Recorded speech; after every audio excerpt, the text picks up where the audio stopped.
Eşidirəm. Hoş gördük aziz müşteri. Benim adım Qabana Tuta.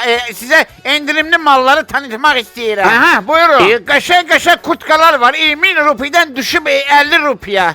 Qəşəng ayakkabılar var. Qəşəng şalvarlar var. Şirketimizde başka kampanyalar da var. Bir tane şalvar alana bir tane rajok hediye.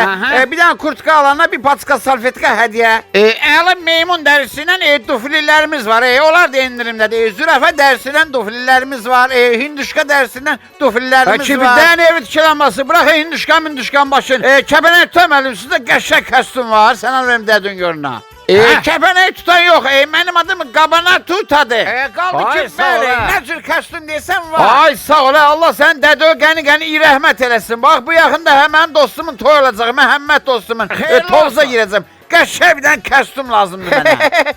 Sənə bir link atacağım. Bizim şirketin programıdır. Orada hesabı yükle. Bütün şirketin malları orada var. Ürəyin hansı siz? Bak mən dostum buradadır. Təhmasıyım. O da kostyum istəyir. Onda size bir dənə qəşəng Hind manısı. Meri canı hey karimo. Hari karimin hari çakidi. Meri ho ho hey meri ha.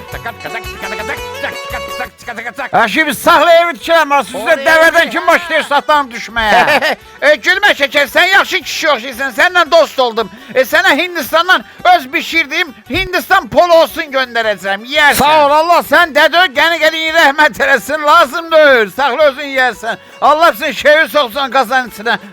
Yaxşı, kostyumu seçersen, her renkli kostyumlar var. Yaşıl var, kırmızı var, göy var, güllü kostyum da var. Zərrisi de var, hamısı Hindistan modelleri. Zərrini özün gelsen, parkta oynayarsan, qara var qara. Hə, dənə qara var, lap qəşəng. Yaxşı oldu, kəpənək tutan müəllim, biz seçərik, sağ ol.